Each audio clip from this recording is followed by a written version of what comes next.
Hello दोस्तों, नमस्कार। कैसे हैं आप सब? आई होप कि आप सब अच्छे होंगे और खूब बढ़िया से मन लगाकर पढ़ाई कर रहे होंगे। जैसा कि आप लोगों को पता होगा कि आप लोगों का टीजीटी पीजीटी का पेपर सितंबर में सुनाई पड़ रहा है कि होने या नोटिफिकेशन आने की संभावना है। तो आप लोग कंटिन्यू लगे रहिए क्योंकि टाइम बहुत ज़्यादा नहीं बचता है जब पेपर आ जाता है। तो चलिए आज के सेशन को स्टार्ट करते हैं। आज मेरे मुंह में यानी कि ज़ुबान में कुछ दिक्कत है, थोड़े छाले पड़े हुए हैं तो सही से बोल तो पा नहीं रहे हैं, तो आप लोग थोड़ा सा एडजस्ट करने की कोशिश करिएगा। तो आज के सेशन का पहला प्रश्न देखते हैं। विद्यापति को रहस्यवादी कवि किसने कहा है? तो विद्यापति को रहस्यवादी कवि किसने कहा है? ग्रियर्सन ने कहा। किसने कहा है? ग्रियर्सन ने कहा है। अगला है, विद्यापति को श्रृंगार रस का सिद्ध वाक्य कवि किसने कहा है? तो विद्यापति को श्रृंगार रस का सिद्ध वाक्य कवि किसने कहा है? हजारी प्रसाद द्विवेदी ने कहा है। किसने? हजारी प्रसाद द्विवेदी ने कहा है।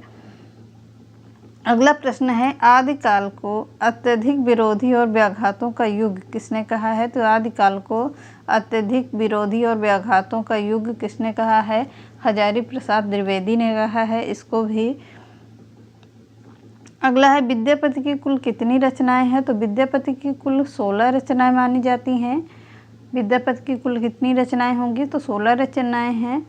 अगला है, भला हुआ जो मारिया भला हुआ जो मारिया बहिनी मेहारा कंतु, यह पंक्ति किसकी है? भला हुआ जो मारिया बहिनी मेहारा कंतु, यह पंक्ति है हेमचंद की। किसकी है? हेमचंद की है। अगला है, कौन आला खंड को पृथ्वी राज रासों का एक खंड मानता है? तो कौन आला खंड को पृथ्वी राज रासों का एक खंड मानता है? तो वाटरफील्ड मानते हैं। कौन होंगे? वाटरफील्ड होंगे। अगला है, षड्भाषा पुराण चा कुरान कथिकम मया, भाषा के संबंध में यह पंक्ति किसकी है? तो यह पंक्ति है चंद्रबरदाई की पंक्ति है।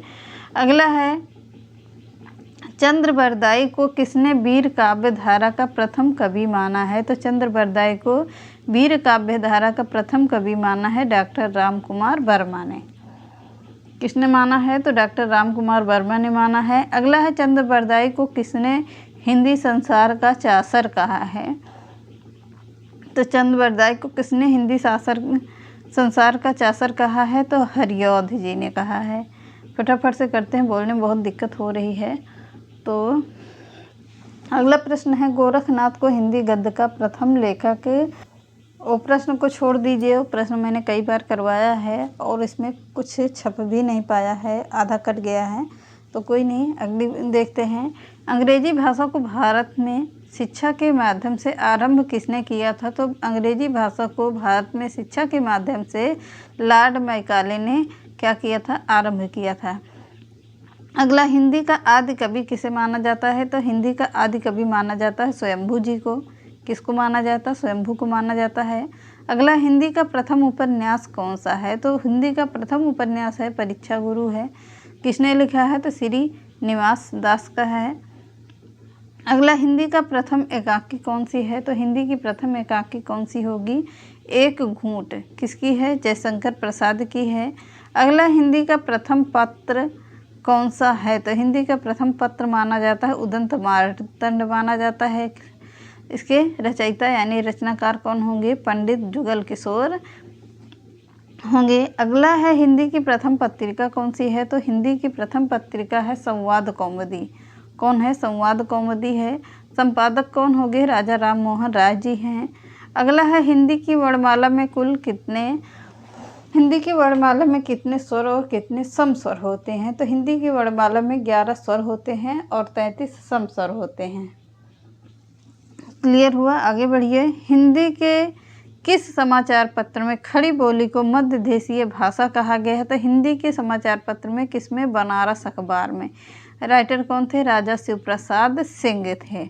अगला, हिंदी के प्रथम कवि कौन है? तो हिंदी के प्रथम कवि हैं सिद्ध सरापा, 9वीं शताब्दी के माने जाते हैं। अगला है, हिंदी के प्रथम गद्यकार कौन है? तो हिंदी के प्रथम गद्यकार हैं लल्लू लाल। कौन होंगे? लल्लू लाल जी हैं। अगला है हिंदी के सर्वप्रथम गीत लेखक कौन है? तो हिंदी के सर्वप्रथम गीत लेखक हैं विद्यापति। कौन होंगे? विद्यापति जी हैं। अगला है हिंदी के सर्वप्रथम दैनिक समाचार पत्र कौन सा है? तो हिंदी का सर्वप्रथम दैनिक समाचार पत्र है समाचार सुधा वर्षण। कब प्रकाशित हुआ था? तो 1854 ईस्वी में प्रकाशित हुआ था। किसके द्वारा संपादन किया गया था? श्याम सुंदर सेन के द्वारा। क्लियर हुआ? अगला प्रश्न है हिंदी के सर्वप्रथम प्रकाशित पत्र का नाम क्या है? तो हिंदी के सर्वप्रथम प्रकाशित पत्र का नाम है उदंत मार्तंड। क्या है? उदंत मार्तंड है। अगला प्रश्न है हिंदी के सर्वप्रथम प्रकाशित पत्र का नाम क्या है? तो उदंत मार्तंड है। अजंता की गुफा किस धर्म से संबंधित है? तो अजंता की गुफा बौद्ध धर्म से संबंधित था। अगला है अटल बिहारी वाजपेयी ने हिंदी विश्वविद्यालय कहाँ पर है? तो अटल बिहारी हिंदी विश्वविद्यालय भोपाल मध्य प्रदेश में है। कहाँ पर है? भोपाल मध्य प्रदेश में है। अगला है अतीत के चलचित्र। अतीत के चलचित्र किसकी रचना है? तो महादेवी वर्मा की रचना है। कौन से? अतीत के चलचित्र। अगला है अपभ्रंश का वाल्मीकि किसे कहा जाता है? तो अपभ्रंश का वाल्मीकि कहा जाता है स्वयंभू जी को कहा जाएगा। किसे? स्वयंभू जी को कहा जाता है। अगला है अपभ्रंश भाषा के प्रथम व्याकरणाचार्य कौन हैं? तो अपभ्रंश भाषा के प्रथम व्याकरणाचार्य हैं कौन? हेमचंद्र जी को माना जाता है। किसे माना जाएगा? हेमचंद्र को माना जाता है। सभी प्रश्न इम्पॉर्टेंट हैं, आप लोग इसको नोट कर लीजिएगा और नोट करके याद भी करते रहना साथ साथ में। अगला है अबला जीवन है तुम्हारी यही कहानी, आंचल में है दूध और आँखों में है पानी, उपर्युक्त पंक्तियाँ किस काव्य की हैं? तो ये उपर्युक्त पंक्तियाँ किसकी हैं? यशोधरा की हैं। अगला अभिलेखों का अध्ययन क्या कहलाता है? तो एपिग्राफी कहलाता है। अगला प्रश्न है अमी हलाहल मद भरे सेत श्याम रतनाल, जियत मरत झुक झुक परत जह चितवत एक बार। अच्छी लाइन है ये, अच्छी पंक्ति है ये। फिर से देखिएगा। अमी हलाहल मद भरे सेत श्याम रतनाल, जियत मरत झुक झुक परत जह चितवत एक बार। यह पंक्ति किसकी है? तो रसलीन की पंक्ति मानी जाती है। किसकी पंक्ति होगी? रसलीन की पंक्ति है। इम्पॉर्टेंट है, नोट कर लीजिएगा। फिर से देख लीजिए, पंक्ति पूछी जा सकती है आप लोगों से, इम्पॉर्टेंट है। अमी हलाहल मत भरे सेत श्याम रतनाल, जियत मरत झुक झुक परत जह चितवत एक बार। यह पंक्ति है रसलीन की है, इम्पॉर्टेंट है, नोट करिएगा। अगला है अमीर खुसरो ने किसके विकास में अग्रणी भूमिका निभाई है? तो खड़ी बोली। मैंने कल भी ये प्रश्न लिया था, पर यह प्रश्न घुमा कर था। अगला है अमीर खुसरो ने जिन पहेलियों, मुकरियों और दो सुखनों की रचना की है उसकी मुख्य भाषा क्या है? तो वह, जैसे कि आप लोगों को पता होगा कि खड़ी बोली में अग्रणी भूमिका निभाने वाले अमीर खुसरो हैं, तो वो उसी में दो सुखनों और पहेलियों मुकरियों की रचना खड़ी बोली में किया है। अगला है अवधी भाषा का सबसे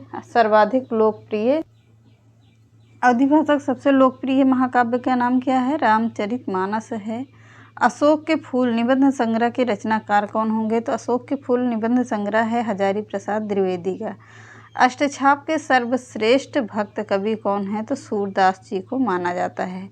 अगला आँख की किरकिरी होने का अर्थ क्या होता है? अप्रिय लगना होता है। आंसू काव्य के रचयिता कौन है? तो मैंने कई बार ये प्रश्न लिया है, फास्ट चलिएगा। जयशंकर प्रसाद जी होंगे। कौन होंगे? जयशंकर प्रसाद हैं। अगला आंचलिक रचनाएं किससे संबंधित होती हैं? तो आंचलिक रचनाएं क्षेत्र विशेष से संबंधित होती हैं। अगला है आचार्य रामचंद्र शुक्ल ने त्रिवेणी में किन 3 महाकवियों की समीक्षाएं प्रस्तुत की है? तो सूर, तुलसी और जायसी की किया है।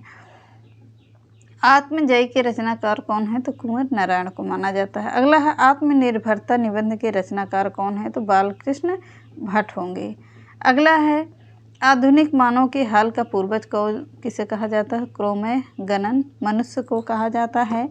अगला है आधुनिक युग की मीरा किसे कहा जाता है? तो आधुनिक युग की मीरा महादेवी वर्मा को कहा जाता है।